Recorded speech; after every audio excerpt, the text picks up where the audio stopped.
대구시장인 홍준표 대구시장이 자신의 SNS에 또 한동훈 대표를 비판하는 메시지를 올렸습니다. 잠깐 소개를 해드리겠습니다. 자, 대통령에게 지금 대통령실과 조율하고 지금 비공개로 뭔가를 해야 될 이런 상황에서 공개적으로 했다는 것 자체가 대통령의 권위를 짓밟고 그리고 무모한 관종 정치를 하고 있는 한동훈 대표다라고 지적을 했습니다. 그것은 자기만 돋보이는 정치를 하기 위해서 여권 전체를 위기에 빠뜨리는 철부지 불장난에 불과하다라고 얘기했고 혼자만 대권놀이 하고 있다. 되지도 않는 대권놀이 혼자 하고 있다 이랬습니다. 그러면서 박근혜 탄핵 전야 이야기까지 거론을 했습니다. 그리고 국내적으로 비상시국이다. 나라를 걱정 먼저 해라.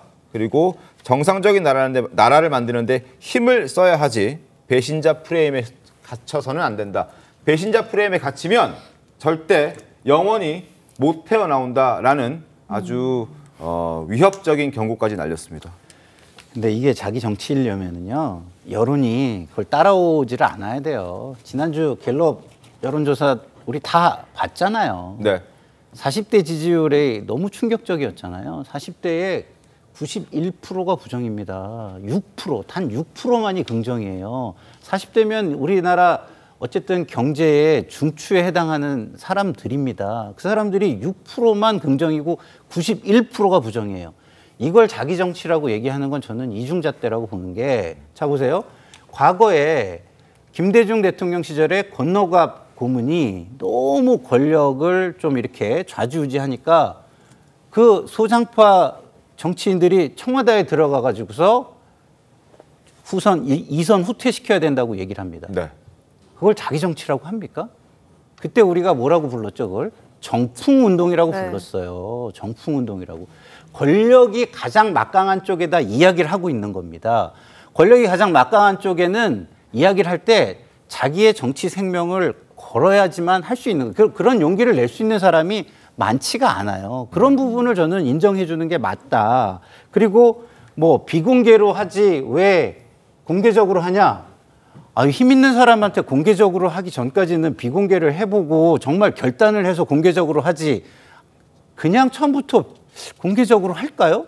그게 상식적인 상황일까요? 물론 뭐 지금 친한 쪽에서는 당연히 사전에 비공개로 물밑 조율을 거쳤으나 그게 잘 되지 않았기 때문이라고 말을 하고 위기이기 때문에 있습니다. 저는 이런 상황이 저는 있는 거라고 보는 게, 그 지금의 국민의힘 전신인 정당에서 찻대기 정당이라고 불렸을 때가 있어요. 아주 위기였죠. 존재조차도 해서는 안 된다라고 모든 국민들이 얘기할 때예요. 어떻게 벗어났습니까?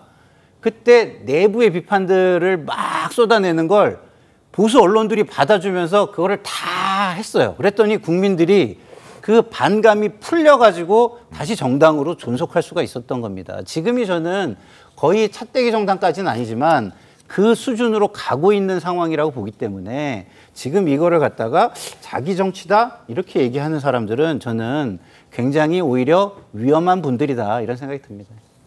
위험한 분이랍니다. 아니 과거 그 정동영 의원이 공개적인 자리에서 김대중 대통령과 권노갑 고문이 있는 자리에서 권노갑 고문의 퇴진을 얘기한 적이 있어서 성공한 적이 있습니다. 그렇죠?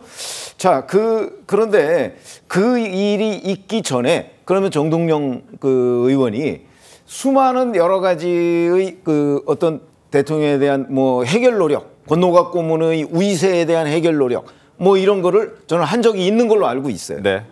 자, 그런데 지금 물론 뭐 친한계에서는 그동안에 여러 차례 대통령실에 그 이 김건희 여사 문제의 해법을 촉구했다고는 하는데 얼마나 노력을 했느냐 하는 것들은 저희가 잘 몰라요, 지금. 언론 보도에도 김종혁 부총장이 그냥 한마디 한 거 외에는 잘 몰라요. 근데 그동안 사실은 뭐 지금 100일도 안 됐잖아요. 한동훈 대표된 지가. 100일도 안 돼서 얼마나 그렇게 많은 노력을 했는가, 저는 그 부분이 의문이고요. 문제의 접근 방식이 지금처럼 뭐 국민들한테 뭔가를 자꾸 이렇게 폭로하듯이 하는 집권당 대표는 저 같은 경우는 본 적이 없어요. 그렇기 때문에 이게 굉장히 생소하게 느껴지고, 이 문제 더군다나 윤석열 대통령의 입장을 한동훈 대표가 모른다면 모르겠는데 명확하게 알잖아요. 근데 계속 이렇게 확대 재생산 한다고 문제가 해결되겠느냐. 오히려 다른 접근 방법을 썼어야 되는 것 아니냐. 저는 그 점에서 홍준표 대구시장의 주장과 상당 부분 일치합니다.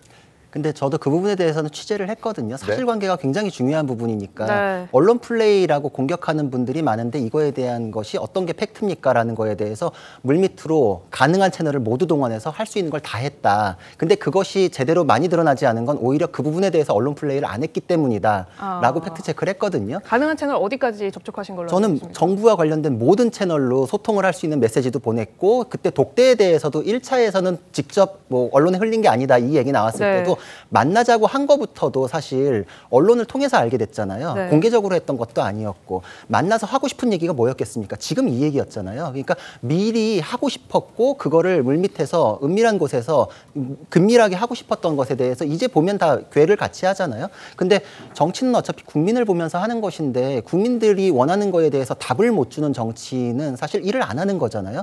용산에서 스스로 해결하기 위해서 이 문제가 지금 해결이 필요합니다라는 거는 정말 진작부터 하고 있었던 건 맞습니다. 그거에 대해서 답이 안 나오니까 지금 이재명 대표의 선고를 앞두고 무언가는 해내야 됩니다라는 메시지가 지금에서야 나온 것이거든요. 네. 이게 자기 정치라거나 언론 플레이라고 하기에는 그 앞에서의 빌드업 과정이 굉장히 길었다는 것. 요거는 좀 말씀드릴 수 있을 것 같아요. 그리고 저는 빌드업 과정- 그것보다 네. 더 본질이라고 보는 게 뭐냐면 이런 거예요. 대통령은 대통령이 됐다고 모든 걸 혼자 하는 게 아닙니다. 민심을 봐야죠. 그 민심이 크게 드러난 두 가지 큰 사건이 있었어요. 뭡니까? 총선 결과입니다. 대통령이 이 정도의 민심의 결과를 받아들고 이런 식의 지금 행동을 계속하는 경우는 제가 볼 때 전 세계적으로 없습니다. 알겠습니다. 자, 두 번째 큰 사건이 뭡니까? 전당대회입니다. 전당대회에서 이런 이슈들이 충분히 있었는데 그때 63%로 당원들이 당대표를 대통령의 대척점에 서 있는 사람을 선택을 합니다. 네. 이런 큰 두 가지 사건을 가지고도 대통령이 전혀 변하지 않는데 어떤 비공개 채널이 가동이 가능하겠냐 이런 생각도 듭니다. 알겠습니다. 어쨌든 뭐 친한계 입장에서는 지금 구자룡 변호사께서도 말씀해 주셨지만 비공개로 어떤 빌드업 과정을 거쳤다. 그 빌드업 과정도 언론 플레이를 하지 않은 것이다. 그걸 하게 되면 더 큰 화를 또 불러올 수 있다는 어떤 판단이 서 있었던 것 같습니다. 자, 어찌됐든 지금 한동훈 대표와 추경호 원내대표의 당 내에서의 갈등, 그리고 한동훈 대표와 윤석열 대통령과의 어떤 용산과 여권의 어떤 갈등, 이런 부분들이 하루빨리 좀 해소되기를 바라는 국민들이 상당히 많을 것 같습니다.